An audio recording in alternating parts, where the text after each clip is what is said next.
Perkenalkan, nama saya Deborah Sanam dari kelas E Prodi 4 semester 6 dengan NIM 01 2019 0152.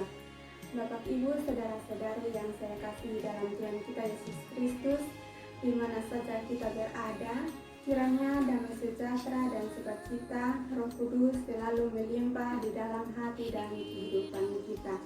Pada kesempatan ini saya akan membagikan kabar sukacita melalui firman Tuhan bagi kita semua pada saat ini. Namun sebelum kita mendengarkan firman kebenaran Tuhan, maka marilah kita satu hati dalam doa, kita berdoa. Tuhan Yesus, saat ini kami akan membaca dan merenungkan firman kebenaran-Mu. Bersabarlah kepada kami ya Tuhan, karena kami bersedia untuk mendengar. Haleluya, amin. Baik Bapak Ibu yang dikasihi oleh Tuhan kita Yesus Kristus, pada kesempatan ini saya akan membagikan firman Tuhan yang terdapat dalam kitab pertama Tesalonika 5 ayatnya yang ke-18. Pertama Tesalonika 5 ayatnya yang ke-18, dengan bunyi mengucap syukurlah dalam segala hal, sebab itulah yang dikehendaki Allah di dalam Kristus Yesus bagi kamu. Yang dikatakan bahwa berbahagialah bagi setiap orang yang mendengar firman Tuhan dan melakukan dalam kehidupannya hari lepas hari. Salam. Pada kesempatan ini saya akan membagikan suatu bagian firman Tuhan dengan tema yang sederhana, namun jika kita melakukan secara konsisten atau sebagai gaya hidup akan membawa berkat dan pembaharuan hidup, yaitu dengan tema mengucap syukur dalam segala hal. Sekali lagi, mengucap syukur dalam segala hal. Bapak Ibu yang terkasih dalam Tuhan kita Yesus Kristus, bagi saya hal mengucap syukur dalam segala hal ini adalah sikap nilai yang masih relevan untuk dipertanyakan dan dijawab oleh semua orang Kristen. Surat Rasul Paulus ditulis, firman Tuhan ini ditujukan kepada jemaat di Tesalonika. Ini memiliki tujuan untuk memberikan pengajaran, dorongan, dan keteguhan iman kepada jemaat-jemaat yang ada di daerah itu.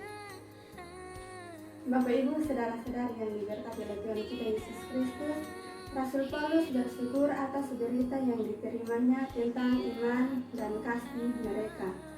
Rasul Paulus mengingatkan mereka tentang kehidupannya sendiri ketika ia masih berada di tengah-tengah jemaat di Tesalonika pada masa lalu. Salah satu pengajaran penting yang ditekankan Rasul Paulus adalah dalam kitab pertama Tesalonika ayatnya yang ke-18, mengucap syukurlah dalam segala hal, sebab itulah yang dikehendaki Allah di dalam Kristus bagi kamu. Bapak Ibu, saudara-saudara yang terkasih oleh Tuhan kita Yesus Kristus, untuk mengawali perenungan kita di saat ini, maka timbullah suatu pertanyaan bagi kita. Mengapa kita harus selalu bersyukur kepada Tuhan dalam segala hal dan situasi atau kondisi? Jawabannya, sebab Tuhan itu baik bahwasannya untuk selamanya kasih setianya bagi kita. Bapak Ibu yang diberkati oleh Tuhan kita Yesus Kristus, pengajaran mengucap syukur dalam segala hal ini adalah pengajaran firman Tuhan yang sulit untuk dapat dilakukan dalam kehidupan kita sehari-hari. Misalnya, saat kita hidup dalam kecukupan, kelimpahan bisa dan dengan mudah mengucap syukur. Tetapi sebaliknya saat berkekurangan atau pas-pasan belum tentu kita bisa mengucap syukur. Saat kita sehat bisa dan mudah mengucap syukur, tetapi saat bisa mengucap syukur. Saat kita sehat, saat kita sehat bisa dan mudah mengucap syukur, tetapi saat kita sakit, dirawat, dioperasi belum tentu bisa mengucap syukur kepada Allah. Saat kita baik-baik saja mudah mengucap syukur, tetapi saat musibah datang atau malapetaka dan kedudukan datang belum tentu orang Kristen bisa mengucap syukur. atau saat kebangkrutan datang, saat ada penipuan dan mengalami musibah kehilangan dan lain sebagainya seperti peristiwa tersebut di atas, adalah tidak mudah untuk dapat menjalani praktek hidup mengucap syukur dalam segala hal atau dalam segala keadaan. Untuk itu, Bapak Mama, saudara-saudara yang diberkati oleh Tuhan kita Yesus Kristus, kita sebagai orang percaya penting memiliki pemahaman firman Tuhan sebagai dasar yang benar, yang teguh dan tak tergoyahkan untuk tetap dapat selalu mengucap syukur kepada Tuhan kita Yesus Kristus.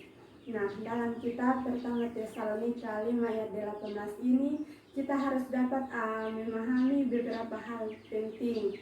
Ada 4 hal penting dalam pertama Tesalonika 5 ayat 18 ini. Yang pertama itu ucap syukur adalah kehendak Allah.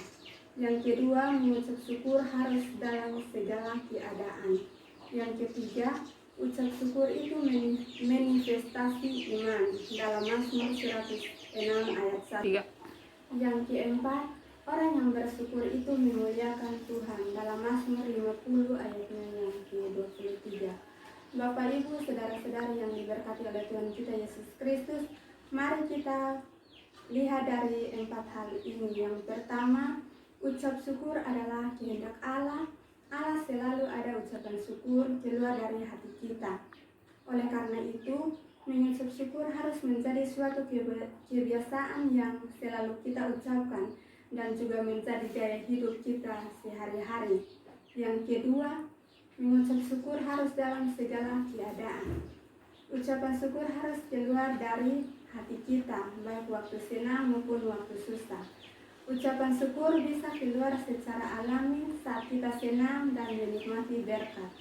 Tetapi firman Tuhan mengingatkan kita agar tetap mengucap syukur saat kita tidak bisa bersyukur, atau waktu saat mengalami masalah atau kesulitan. Orang yang tahu bersyukur akan selalu menemukan alasan untuk bersyukur dan sebaliknya. Nah, orang yang tidak tahu bersyukur akan selalu menemukan alasan untuk tidak puas dan sebagainya. Dalam hidup ini ada banyak hal yang patut kita syukuri, maka berlebihan bila firman Tuhan meminta kita untuk dapat bersyukur dalam segala hal. Yang ketiga, mengucap syukur itu manifestasi iman. Kita baca dalam Mazmur 106 ayat 1, orang yang tahu bersyukur adalah orang yang percaya bahwa Tuhan itu baik. Apapun yang kita alami, kebaikan Tuhan itu tidak akan pernah meninggalkan kehidupan kita seperti yang Ia sudah janjikan kepada kita. Yang keempat, orang yang bersyukur itu memuliakan nama Tuhan. Kita juga baca dalam Mazmur 50 ayatnya yang ke-23, orang yang tahu bersyukur adalah orang yang tahu menghargai dan berterima kasih atas berkat-berkat yang ia terima dari Tuhan. Dalam kata terima kasih mengandung pengertian kita menghargai karena kita mendapatkan kasih, bersyukur bahwa semua yang kita terima adalah kasih karunia Tuhan. Muliakanlah Tuhan dengan segala ucapan syukur dari hati kita. Karena itu marilah kita terus mengucap syukur sepanjang kita masih ada waktu yang Tuhan berikan kepada kita. Contohnya saat kita mendapat berkat, contohnya seperti uang. Ketika orang tua kita kasih kita uang, kita harus terima kasih Tuhan atas berkat-Mu yang melalui orang tua kami. Kita harus mengucap syukur. Bapak Ibu yang diberkati oleh Tuhan kita Yesus Kristus, mari kita belajar dari 4 hal ini. Sesulit-sulitnya pergumulan yang telah kita hadapi saat ini, Tuhan sudah berkata agar kita jangan takut, jangan kamu khawatir tentang apapun juga, tetapi nyatakanlah dalam segala hal keinginanmu kepada Allah dalam doa dan permohonan dengan mengucapkan syukur. Dalam Filipi 4 ayatnya yang ke-6. Dari ayat ini kita bisa melihat bahwa kita tidak perlu khawatir, tetapi kita tidak diizinkan untuk menyampaikan keinginan kita dan harapan kita kepada Tuhan, dan itu dilakukan dalam doa dan permohonan yang disertai dengan ucapan syukur. Lalu mari kita lihat ayat ini, mengucap syukurlah dalam segala hal, sebab itulah yang Allah di dalam Kristus Yesus bagi kami. Dalam pertama Tesalonika ayat 18 ini, apakah kita hanya perlu bersyukur dalam sebagian hal saja? Hanya ketika semuanya berjalan dengan baik. Ayat ini menyatakan bahwa tidak. Kita diminta untuk bersyukur dalam segala hal. Oleh karena itu, Bapak Mama yang diberkati oleh Tuhan kita Yesus Kristus, hal yang sebenarnya yang terjadi dalam Kristus bagi kita, ingat pula bahwa penyampaian ucapan syukur pun harus dilakukan dalam nama Yesus. Ucaplah syukur atas segala sesuatu dalam nama Tuhan kita Yesus Kristus kepada Allah dan Bapa kita. Dalam Efesus 5 ayatnya yang ke-20. Untuk itu, marilah saudara-saudara yang diberkati oleh Tuhan kita Yesus Kristus, kita semua terus belajar dan melakukan perintah Tuhan, walaupun terkadang berat dan gagal melakukan perintahnya. Mari kita bangkit kembali dan melakukan kembali terus-menerus. Akhirnya kita akan bisa melakukan perintahnya oleh karena pertolongan Tuhan senantiasa dalam hidup kita. Demikian dalam kehidupan kita sebagai orang percaya, seharusnya mengutamakan kehendaknya, sekalipun banyak masalah yang kita temui dalam hidup ini. Oleh karena itu, bukan berarti melupakan kehendaknya atau perintah Tuhan, akan tetapi belajar untuk taat dan bersyukur dalam kehendaknya. Kiranya firman Tuhan dapat menolong dan menguatkan